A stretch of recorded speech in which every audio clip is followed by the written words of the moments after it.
organized by Center of Excellence in Simulation and Gaming at Shri Vaishnav Vidyapeeth Vishwavidyalaya, Indore, India, in association with International Simulation and Gaming Association, ISAGA. It gives me immense pleasure to extend you a very warm welcome on behalf of the university, who has clubbed all of us for the webinar series. I welcome our eminent speaker, Dr. Paula Rizzi, Professor of Techniques of Urban and Regional Planning at University of Sassari, Italy. Honorable Vice Chancellor of Shri Vaishnav Vidyapeeth Vishwavidyalaya and President ISAGA, Dr. Upinder Dhar, Dean FDSR, Dr. Santosh Dhar, Coordinator of Center of Excellence in Simulation and Gaming, Dr. Jigyasu Dubey, Dr. Vinod Dablika sir, all other invited guests, eminent panel members, participants, and dear students. Today's webinar under this series, PRATITI, Becoming Aware, is on the topic Acts of Citizenship for Civil Spaces, the role of urban gaming simulation. First of all, I would like to request Dr. Upinder Dhar, Vice Chancellor of Shri Vaishnav Vidyapeeth Vishwavidyalaya and President ISAGA for the welcome address. First of all, good afternoon from India. I know there will be different timings in different countries. As you know that we have established, as I had announced during the ISAGA valedictory, that we are establishing the Center of Excellence in Simulation and Gaming. And we have started under this center also the webinar series. So first of all, welcome Paula Rizzi. I'm thankful to her that she has accepted our request to conduct the webinar today. I would also like to welcome Claudia and Eric and all other friends from different countries. I can see Vinod also here. Well, Vinod is the host. So and I would not like to take much time. And I'm sure that today Paula will be presenting a different perspective of gaming. And all of us will be enriched with her experience and knowledge. And I'm sure that it's going to be a great learning experience. So once again, welcome all of you. Thank you very much. Thank you, sir. Before starting the session, I would like to introduce our speaker of the webinar, Dr. Paula Rizzi. Dr. Paula Rizzi graduated in urban planning at the IUAB in Venice, is professor of urban planning techniques at the University of Sassari, Italy, and is visiting researcher of disaster mitigation for urban cultural heritage of Ritsumeikan University, Kyoto. Her research focuses on the theme of participatory planning, planning of cities and fragile territories, planning for risk education and disaster mitigation with particular attention to gender issues. She deals with innovative techniques and tools, including urban play simulation. She founded the Research and Teaching Laboratory Diversity in 2006 and is a member of several international organizations. She has been visiting professor in several countries, including Japan, Thailand, Poland, Romania, Austria, USA. Once again, I would like to in this list, India is missing. So you have to be the visiting faculty in India also, or university. Okay. Open invitation. Sure. So once again, I welcome Dr. Paula Rizzi, ma'am, and request her to please start the session. Okay. Thank you to this kind, let's say this kind introduction, because I'm really pleased to be part of these lectures, even if actually I have to say probably for the people that knows me, there is not much things that are new, except the fact that probably this time I'm more focused in intangible aspect of urban planning, because I'm more focused in the, let's say, citizenships and the space as a place where we build our citizenship. So we start from what is the public space and what is, what we built or is embedded there. Publics, and especially urban public open space, is the collective space, and is where we built and is built our sense of belonging.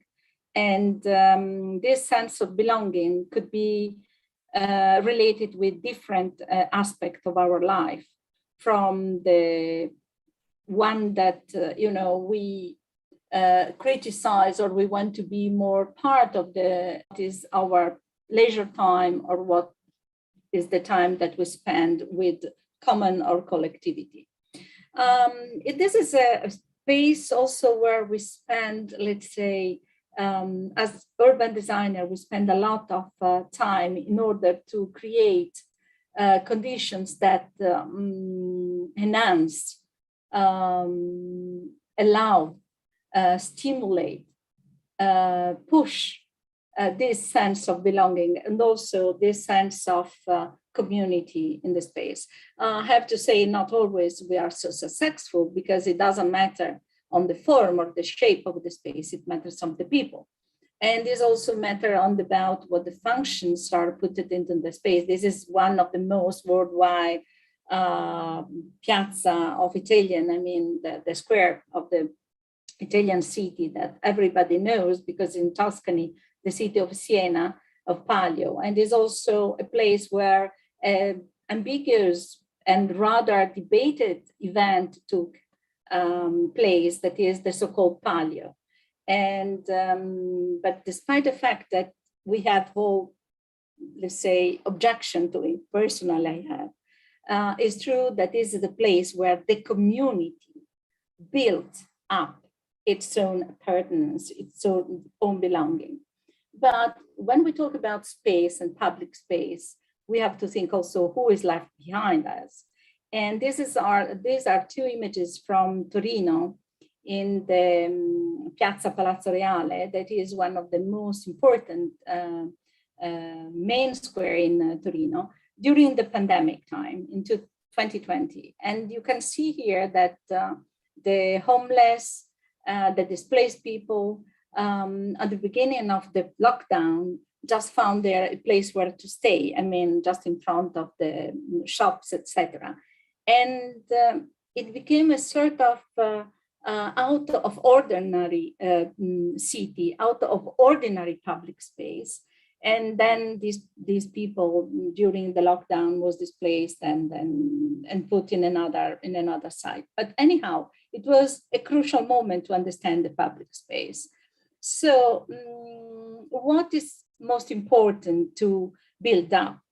Something that is the physical features of a space, or is more important to understand what kind of quality of this space and what kind of qualities of this space can affect our life. So talking about this aspect, we as designer, since decades ago, there's nothing new in that, we were aware that we have to give room to the participatory process, to the people that somehow, I don't want to use the word user, but somehow is the individual or the group or the community that will join this space. And in this context, the urban gaming simulation had and is getting back an important role. So here it's just mentioned, and I like this for the adjectives that are used. So three types of, from MIT, three types of participatory design that are well known, that is design for users, design with users, design by users. Let's say that the user-centered design is the one that we are used to. And I have to say is the one that we, as urban gaming simulation designer, are used to. Design with users, so the so-called or the code design and design by users, it became more common, but is still something that we have to regulate or think of. So talking about gaming simulation, here all my colleagues and friends know exactly by heart what is it, because it's the Duke wheel how to compose and how to design a gaming simulation that was divided into 21 steps. And at the end of the speech, I'm going to back to this. So the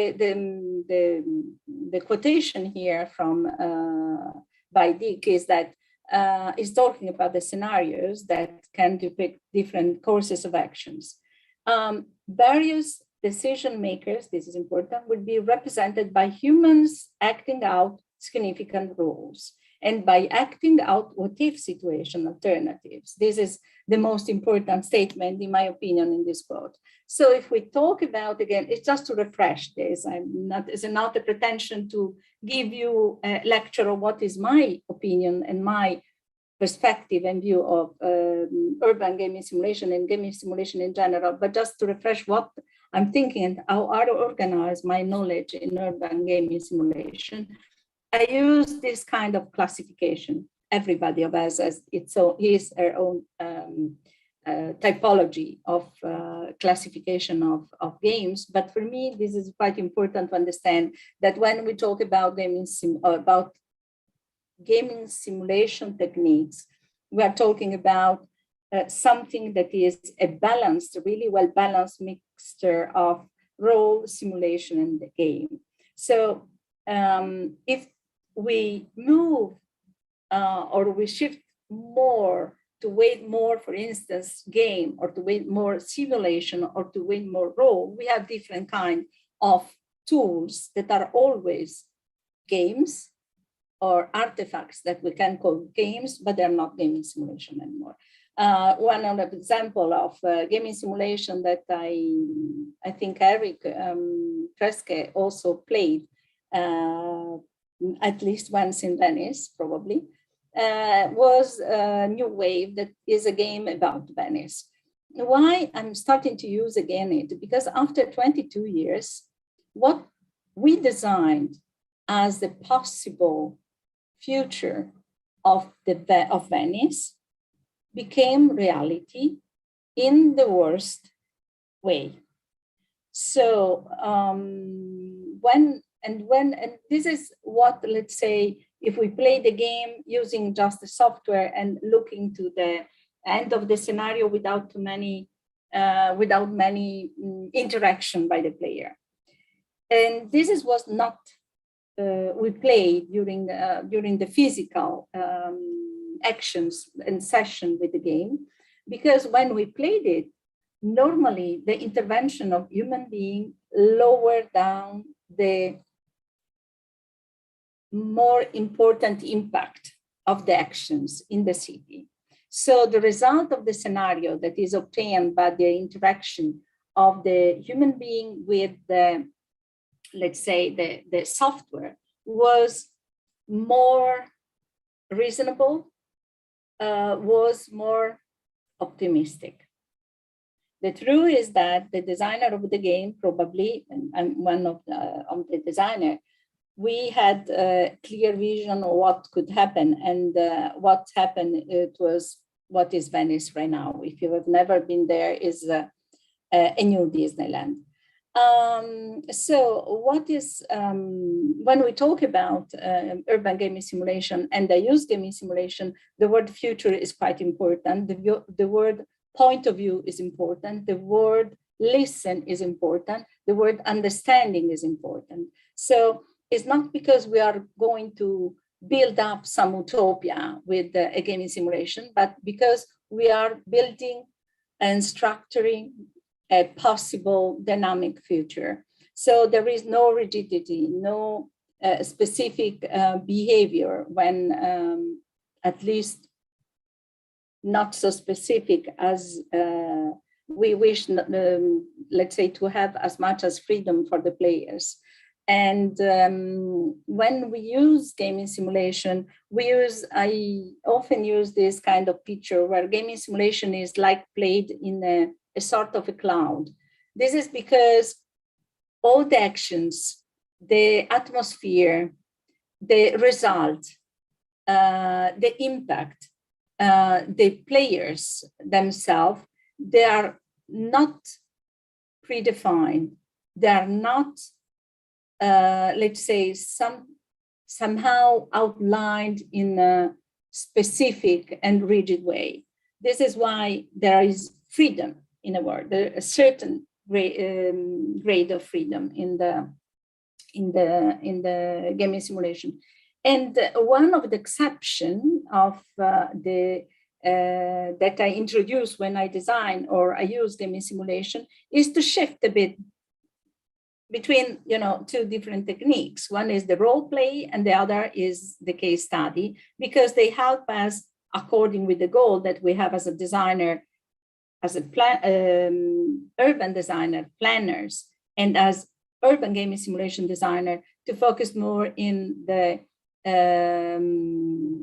goal that we want to pursue, and that the goal that we want to achieve through the gaming simulation.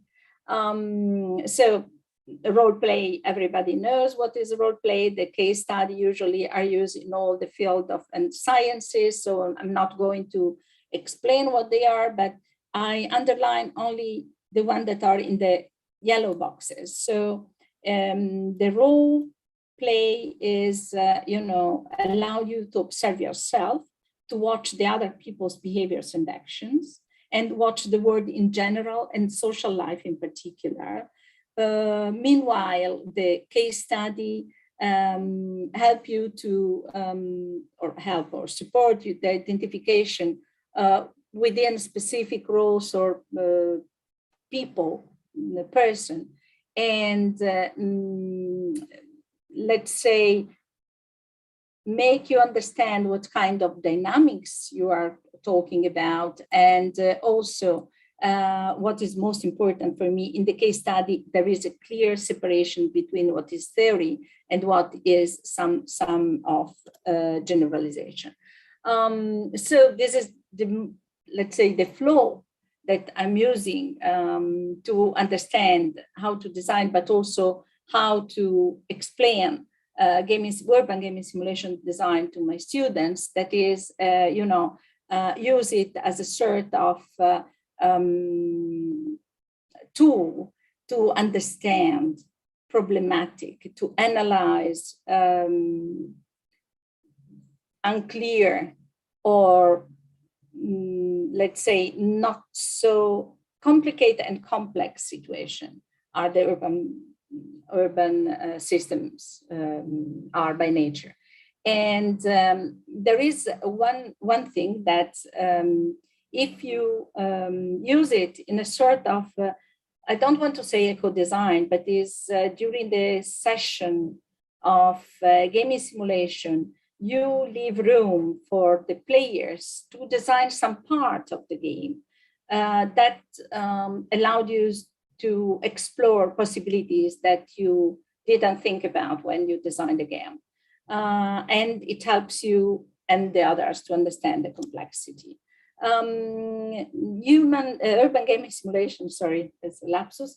Urban gaming simulation is, in my opinion, is a meta language. More than jargon, is a meta language that we can use in order to, we can use urban gaming simulation and gaming simulation in general to construct, to establish, to share a common language. And also this avoid misunderstanding and promote somehow new vision or alternative vision of reality. This could be another point, is that when we design gaming simulation, one of the first comment, I mean, for me, let's say, sorry, not, I don't know the others, but for me is that, but you are going to design a utopia. You are not going to design a real world. The outcome is not going to be any real world, because is the model, the intrinsic variables of the model, the players have to follow the rules. So you are building your own utopia. Yes and no, because during the gaming simulation, as I told before about Venice and New Wave, the players, essentially the players, had somehow unexpected behaviors, comments, actions, thoughts, idea that were not, not implemented, but even not thought about, even from the experts, as I told you, I showed to you in the figure before, where the experts are running a Delphi with Delphi method. So sometimes the players add something that the experts didn't add. So looking to the main use of urban gaming simulation is true that actually nowadays,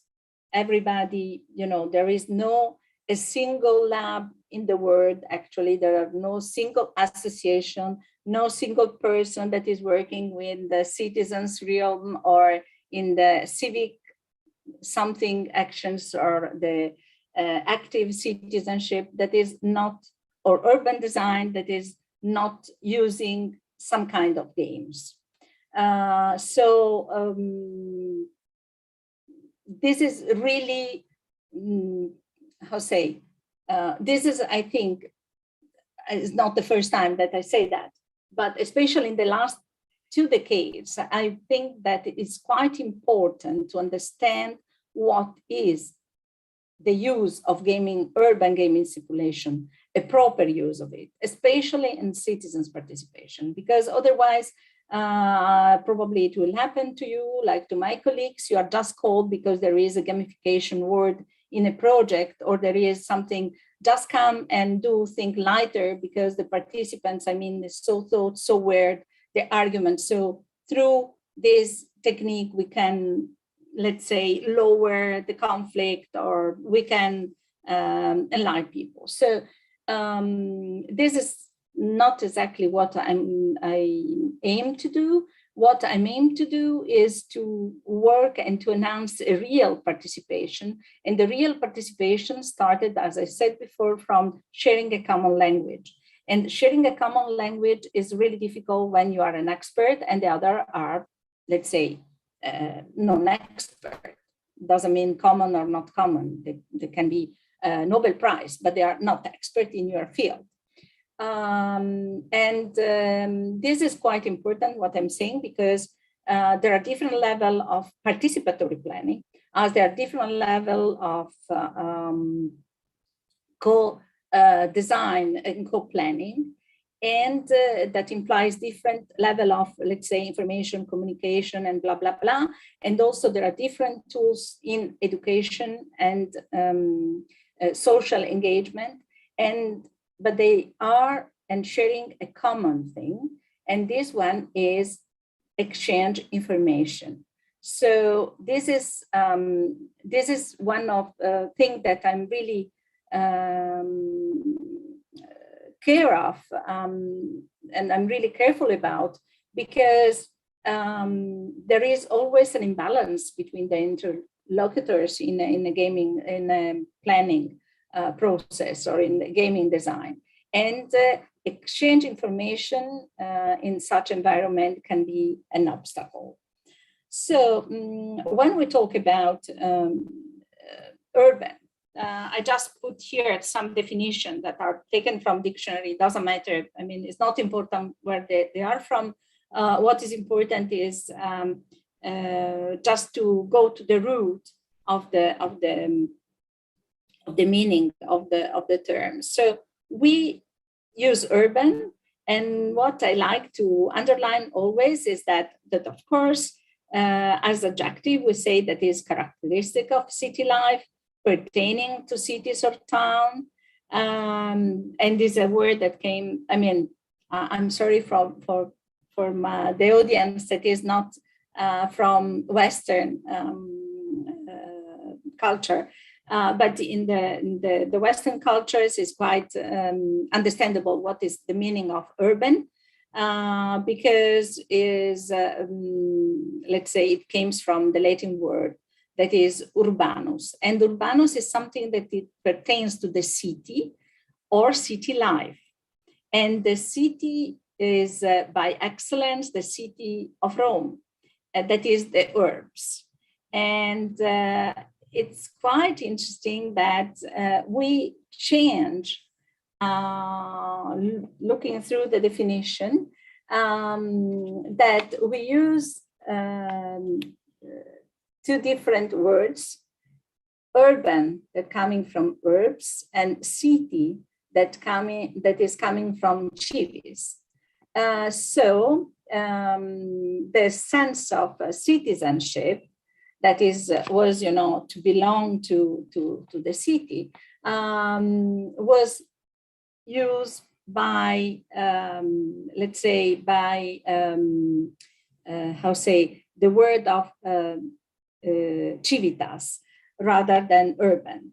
So it's quite interesting that we use these two different words to understand what is pertaining the physical environment, what is the meaning to be part of this physical environment. Two completely different words for the space and for the society. In the last decades, there is an increasing amount of interest in Europe in general about what is the role of citizenship in our education, in our society, and social engagement, and so on. In the late 90s, there was an awareness by all the European countries about how to deal and weigh and to manage diversity, democracy, and in an increasing multicultural society as was our society.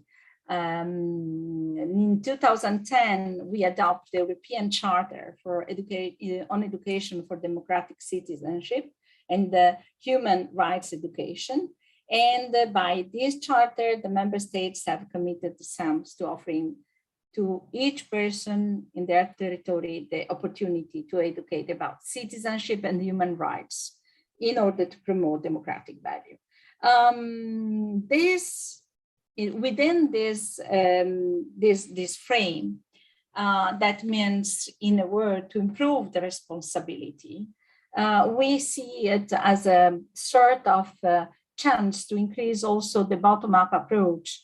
I'm referring also again to urban designer, to increase a bottom-up approach. That means that we wish to have aware and responsible citizens, right, that are using our cities and our space. So it's a bit difficult if they cannot understand, or they cannot, not understand is not the right word, they cannot share the same feeling, they cannot share the same perception, they cannot share, what could be the sense of belonging to that place.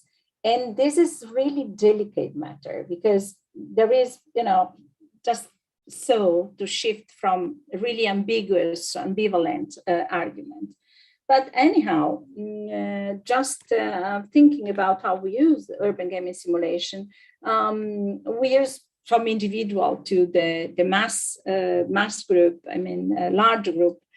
We use with different goals that are from stimulating the involvement, the communication, or the participation, to inform and to train, to research, because we use it, personally I use it in research, and also in planning, of course. So just to understand how to frame or to design some guidelines, or also how to, let's say, monitor the plan, or monitor some effect of actions or values implemented into the plan.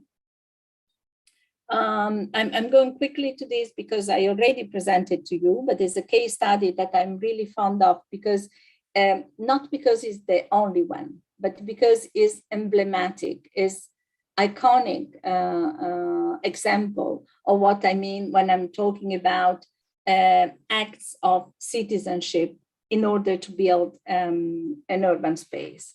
Everybody knows that Italy is a country of earthquake, like Indonesia or other Asian country, or Japan, and we have different severe earthquake in the last decades. One was in 2012 in an area that is Emilia, that is quite rich in terms of economy, but also in terms of structures and services and education of the population.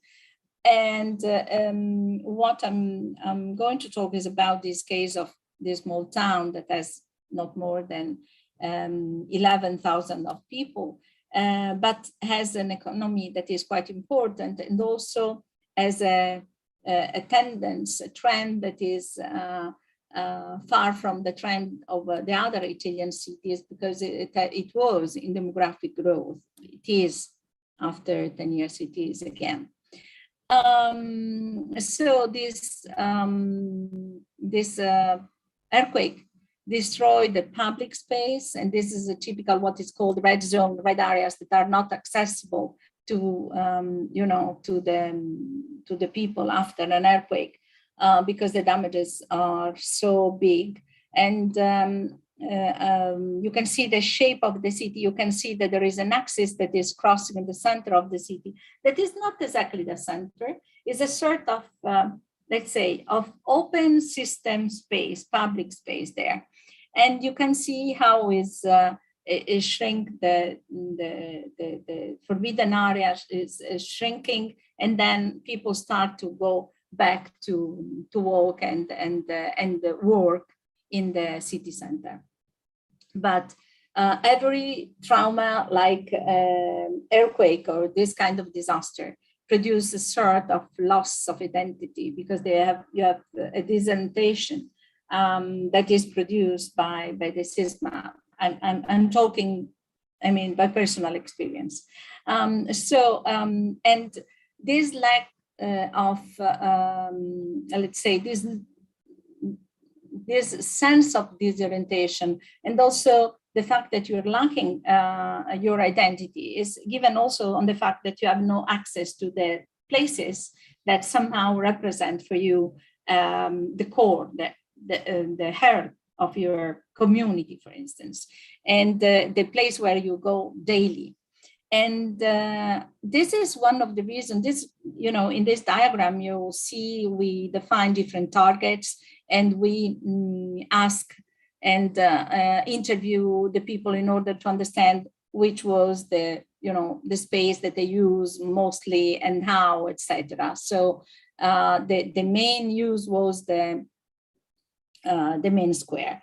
So by law, it's not common in Italy. This is started by the region of Emilia-Romagna, because we have some autonomy by the region. The region decided to initiate the reconstruction recovery plan within a participation plan process. So the region, to all the centers that were affected by the earthquake, decided that you have to, let's say, in contemporary, to go ahead with the recovery plan and reconstruction plan and participation plan. And what was asked by everybody, and also understand from everybody here, I'm sorry, it's in Italian, but is the poster that we use for the intervention, is how to give back identity to a place, because the earthquake make you perdita di identità, to lose your place, to your identity, sorry.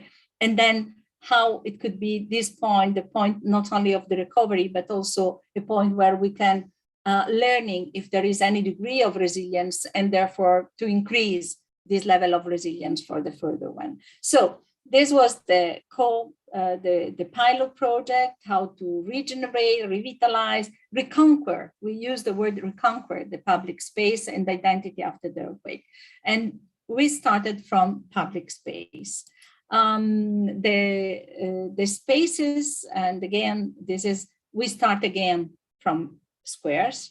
And the main, the most important places in the city and in the small, let's say, district surrounding it, were identified with a different topic, a different thematic.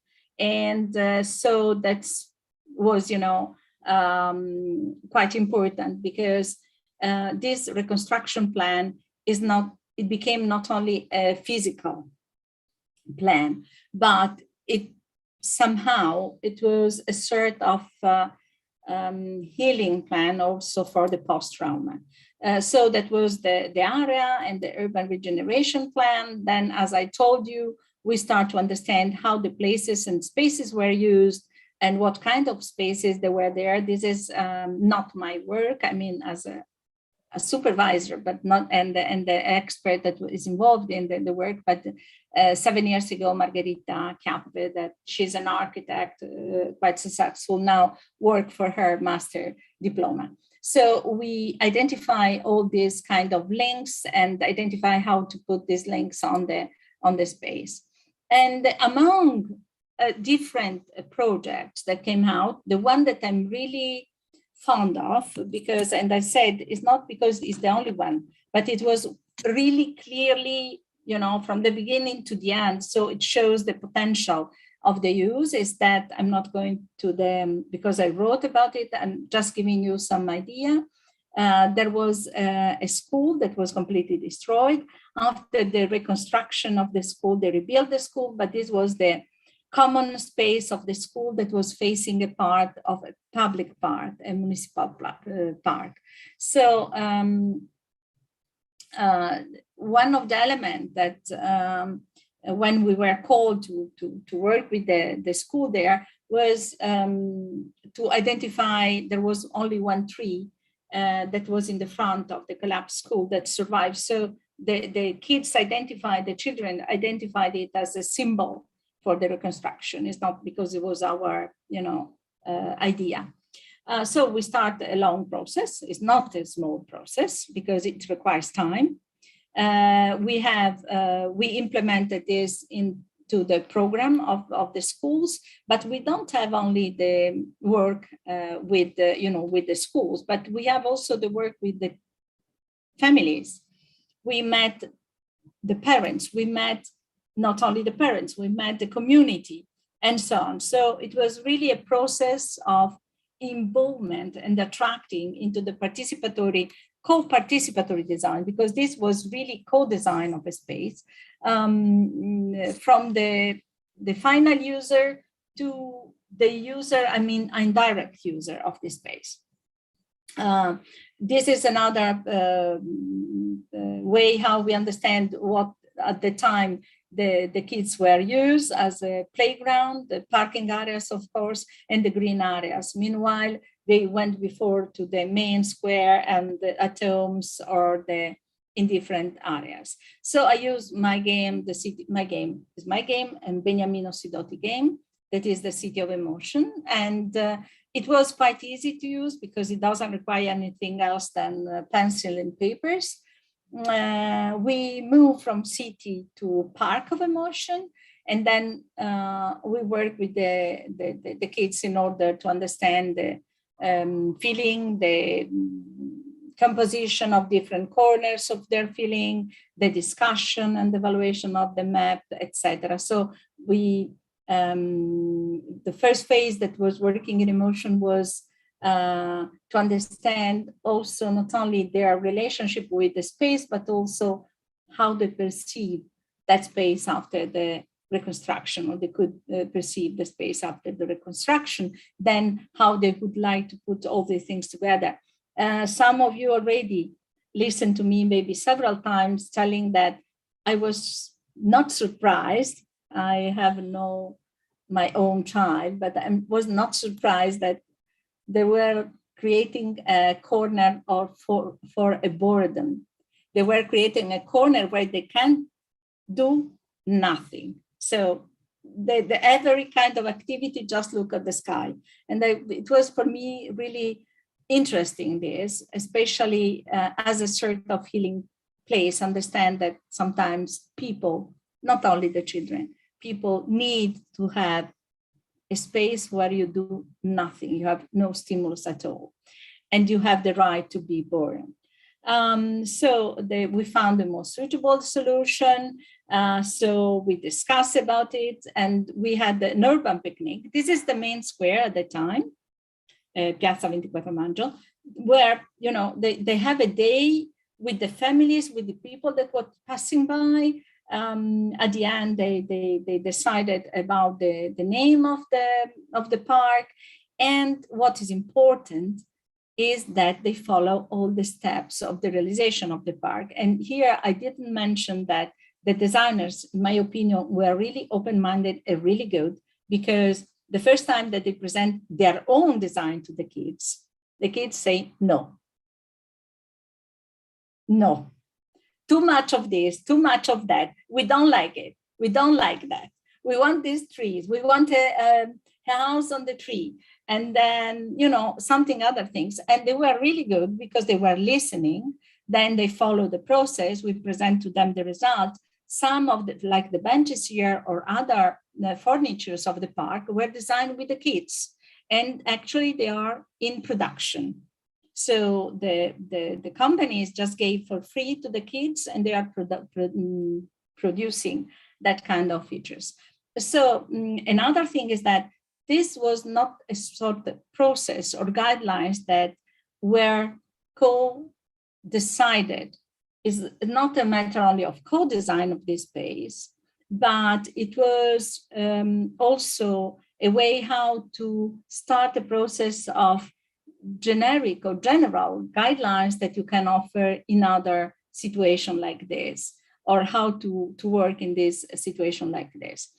Nothing was bread and roses there, because kids are to keep the attention of the kids, keep the attention of the teachers, keep the attention of the families, keep the attentions of the citizens for 5 months was not really easy. Without, to lose their attention or their cooperation. What let's say the group was really proud of is that it was a project that really achieved a high level of collaboration, especially among not only the youngest, but the teenagers that always are a bit neglected in this kind of actions, because we think to all the ones that have no access to these things, and we think things to target like kids, like elderly, like disabled people. We think about a gender issue, like to make, for instance, this park, comfortable for all the gender that want to use it. But sometimes we forget the teenagers, and this is something that we learn. Within this frame, in 2018, I was asked to participate to a project in the European,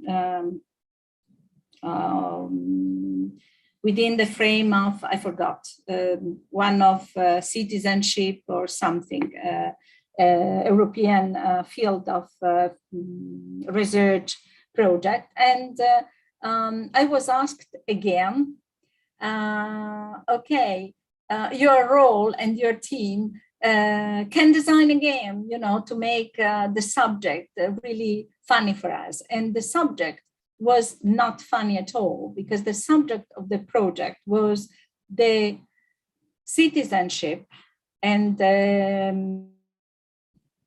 sense of belonging to a culture, to a country after the post-totalitarian regimes. And it was, regarding especially East Europe countries. There were Slovakian and Poland. And from Italian, we have to, for me, it was really, and also for my team, was really a challenge. So we were more focused, not after 15 years after the exit of some countries from the Iron Curtain, but from Italy, to rethink what is the society right now after the Second World War. That for us is the meaning of the fascist regime that was guiding that time. So I was thinking, okay, what can I do about this? And I decided to avoid anything that was, directly related with the subject of the 15 years, but to increase or to think about the concept itself of citizenship. What does it mean to be citizens of a society? What do you mean to be, or to live in a democratic citizenship? So what is needed? How we can recognize our rights, how we can defend our diversity, how we can, play an active role and in order to promote democracy, etc. And let's say the main aim of the game was to make the students understand and talk about, and therefore became more aware about and inform about the practices and activities that can help them to contribute to the construction of their own rights, or the let's say the defense of their own rights.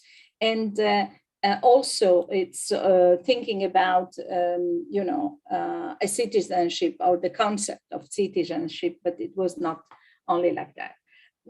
Back to the game and the urban games, we have an ancient parliamentary census concept that is, arising in ancient Roma. And Beniamino Sidoti, when we talk about games, we think always in an optimistic view, right? We think always about good outcome of what is the gaming activity. As a gaming simulation designer, I'm quite aware that the game is an arena, is an area, is a realm where you can shift quickly from what is, let's say, an aim of, for instance, participation, to aspect of, let's say, manipulation, some degree of manipulation. And in fact, I'm quoting here Beniamino Sidoti. Beniamino wrote here that, for instance, sports and games sometimes can be, this is an abstract, I'm sorry for him because it was more wider, talking really good about games. He's a ludologist. Sorry.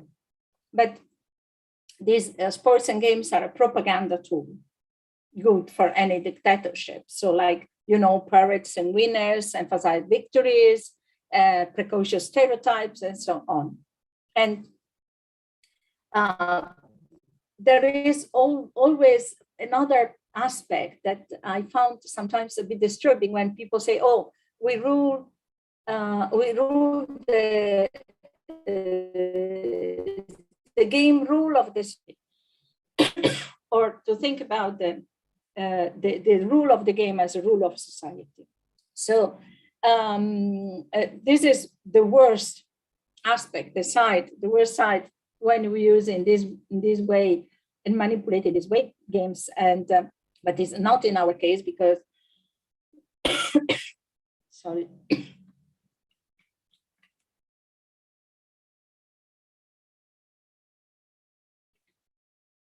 There is also another risk, that is the word gamification is pertaining of, because here I'm quoting again Beniamino Sidoti.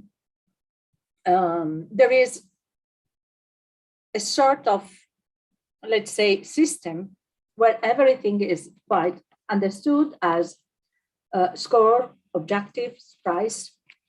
And this kind of games, I think we have to be elite aware of how we use them. Because of course, it's always a matter of nuances, as Beniamino said here, because all the games have some play, some tolerance between elements, less or more evidence, because all the games create their own universe. And they create this own universe, Ben is writing here, full of possibility within a given set of rules. Some games are more democratic because they give all the players similar chances to succeed, and some are given to a part of the players teeny possibilities. Sometimes those teeny possibilities are going against all odds and against the will of the dictators, and like in the Hunger Games.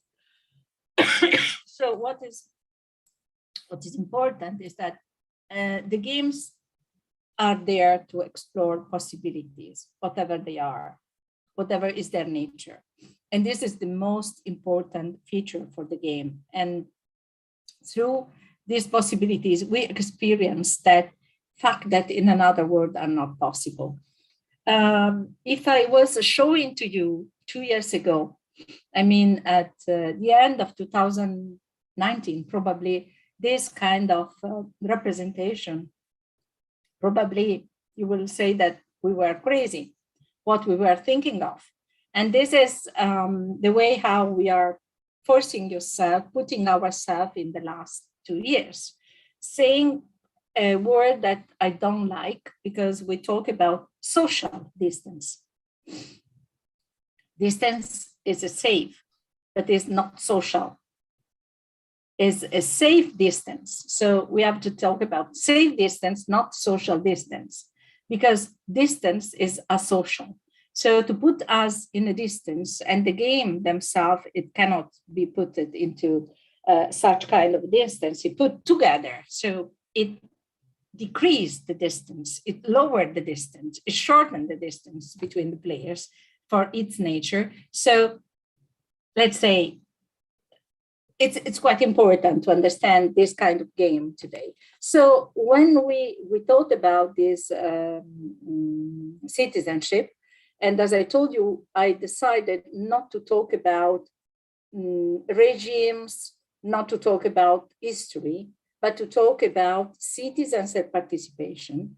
And of course we have a constraint of money, so we have not much money to produce it. So we decided for a deck of cards because it's the more simple, like the City of Emotion is the more simple. We have a Paula Rizzi, wonderful this graphic designer, game designer. I was consultant of this game because I left the stage to the game designer. With game designer, I'm talking about people who design commercial games, not gaming simulation or this thing. So Beniamino Sidotti is a game designer, is a methodologist, is a historian of games. Paula Rizzi is a game designer and is a graphic game designer. So some of their games were exhibited also in the fair in Germany. So they're quite famous. So this game is koine. Koine is Greek terms that we are together in the friendship. So is taught for single players or group of players, doesn't matter. What is important is that you have to achieve it's really simple. You have to achieve a certain score, but you have to achieve talking and negotiating. That is one of the most amazing things that you can do during a gaming simulation.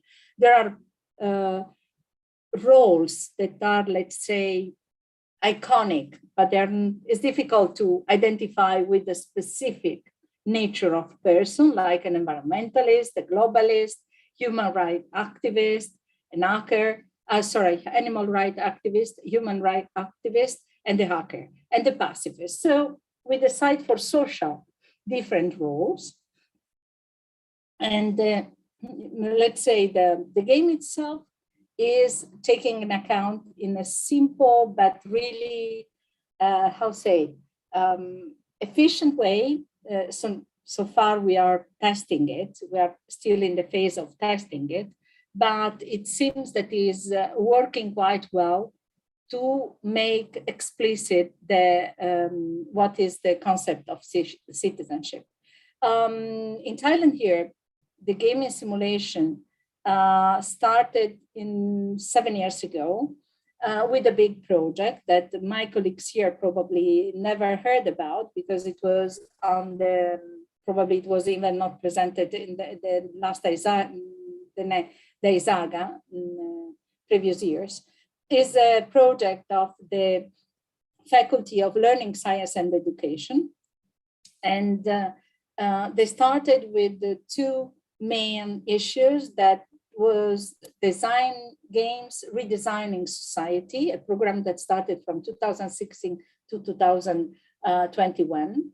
And they obtain, different outcomes, training programs, self-development of participants, educational games in various issues. Here you can see some, let's say, quite sensitive topic.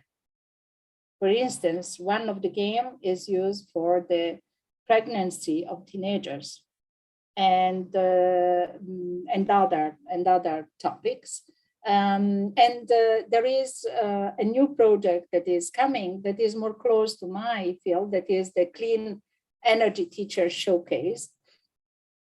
And they are two games that are implemented with kids. There is other kind of games where, we try to build up what is the citizenship and the place and the space for citizenship. That is the public space again, is the place where, there could be a sort of leadership, but is a place where really people can communicate, can find new opportunities, and is a place and a space that is not fixed. One of the main, also to my students in design, but to my colleagues, I always say, is that don't think that your space, that your design will last for centuries. Your space, your design will last till someone is not going to change it with use. So there are different configurations in the same place. And this kind of what you have to look at is how you can enhance relationship, how you can enhance sense of belonging, how you can enhance a way how to make acts of citizenship in that space. So I'm always closing with this quotation by Friedrich Dürrenmatt, that is the 21 points, of the physicist that he wrote in the 1962. And I'm really keen and fond of those three, that are the content of physics concern only physicists, its effects concern everyone, that substitute physics and physicists with anything that you wish. What affects everyone can only be solved by everyone. And every attempt by an individual to solve on his own what concerns everyone is doomed to failure. So we have to be really careful how we arise a sense of belonging, a sense of citizenship in a public space, designing, co-designing, co-planning this public space. Thank you. Thank you so much, ma'am. Thank you so much for the wonderful information about the gaming and educational games. Now I would like to invite panel members and students to please ask the questions if they have. Dr. Paula, I thank you very much for replying my mail and send you some of the past video recording. And that gave me some idea and I got clear motion now. And I requested another thing also, some business game made in Italy. Kindly find it on a replay if possible, and especially open source games. And I see that you have used that the design thinking also. And I have my friend who is an expert in the design thinking. And also I like to know what are the stages you have used it. What is the stages you use it? Do you use the design thinking? A bit more elaborate. Is it the beginning or every part? It's every part. It's Okay. every part. It's every part, because it's a really process of, at the beginning is quite important, of course, it's more strong, but then you refresh, in each part, this kind of, I don't design, as I told you, business games. There's not if you have any colleague, etc., let us know also, because Sure. Indian think different way and European think different way. That's same. Sure. Sure. And I thank Dr. Dubey for sending request, listening my request and sending your information 10 days back. So I could do some study on your past work, little bit. So this totally new area to me. Now I could get some idea. More to. Thank you. Thank you so much. I will be in touch and I will reply also to your last request. Yeah. Thank you, Professor. Thank you. Is there any other question? Please. Dr. Paula, there is a question from Dr. Dimitri in chat, I think in chat box. I will read for you. Is profoundly deep in conclusions. Distance is asocial, sounds as a law. Thank you, dear Paula. Urban ecology, phase paradox, density of citizen is great, but social distance is fantastic big. Dimitri, it's not a question, it's a comment. Okay. Thank you, Dimitri. So one more question is there. Where is the game coining available? I can send to you. I can send to the organizer the link. I can send to someone. Just send me a request, and I will try my best to send you the physical. I have just few copies, but I can send the physical game. Thank you. I think Dr. Jawahar has question. Thank you, Dr. Dubey. Dr. Paula, that's really fascinating. It took me all over the place, actually. And so this is a question sort of that builds on what you were saying, but a bit left field. So if we say that knowledge in essence is really models of reality that we understand, and teaching inherently is about communicating models so that we can share that with other people. So if that's the case, communication then is the ability to exchange models and information with others. So the question is that if that's the case, is communication inherently a modeling and simulation skill itself? Can I answer yes? Simply yes. Yes, it is.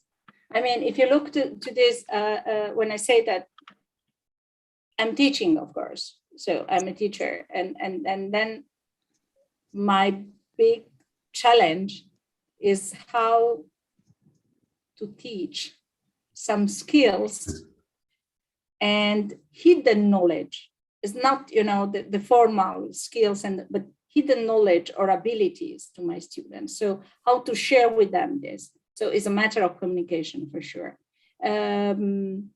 Sometimes I fail in this, so I use a strategy. I design with them a gaming simulation.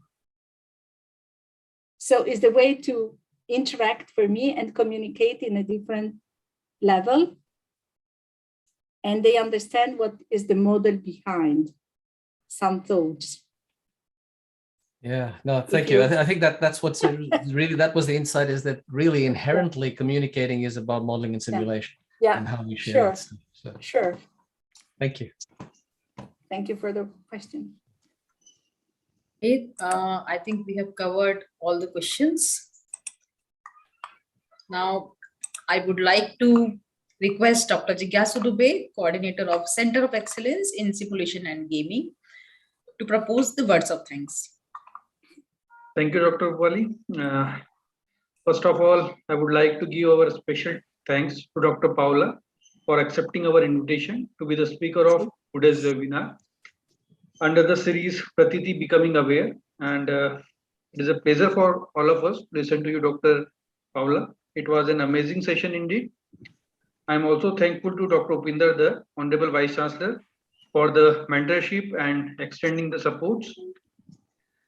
Our special thanks to our panelists, Dr. Elizabeth Lake, Claudia, Dr. Eric, Jawar Bhalla ji, Dr. Ramesh Sharma ji, Vinod ji, Dr. Mantosh ji, and all other panelists and the participants who make this webinar successful. At the end, we also extend our thanks to the IT team of the university for their excellent support. Thank you all, and hope to see you all in the next webinar of the series, which is scheduled on 25th March 2022, and the speaker will be Dr. Hadi Lukosh. So thank you very much again. Thanks to all of you. Thank you. It was an excellent session. Last month also we had an excellent session by Elizabeth. Thank you. So nice of you. Thank you very much. So see you soon. Thank you. Thank you so Thank you. much to everybody. And Thank thank you for inviting me. Thank you. Thank you. Thank you, ma'am. Good night. Thank you, Paula. Thanks, Good to see you, Paula. Elizabeth. Thank you, everyone. Thank you. Nice to see you, Vinod, and everyone. Lovely to talk to you. Well, to listen tonight. Hi, Elizabeth.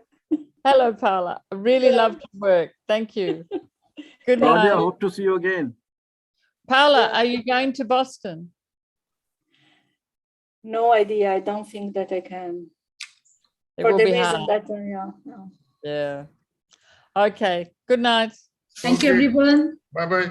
Good night, Good everyone. afternoon. See you. Thank Bye-bye. you. Bye-bye. Thank you. Bye. Request all the participants to please fill the feedback form for getting e-certificates. Thank you, Thank you. everyone. Thank you. Thank you. Thank you. Thank you. Thank Good you. day. Thank you so much for the organization. Good day. Bye. Thank you. Bye, Vinod. Thank you, ma'am. See you.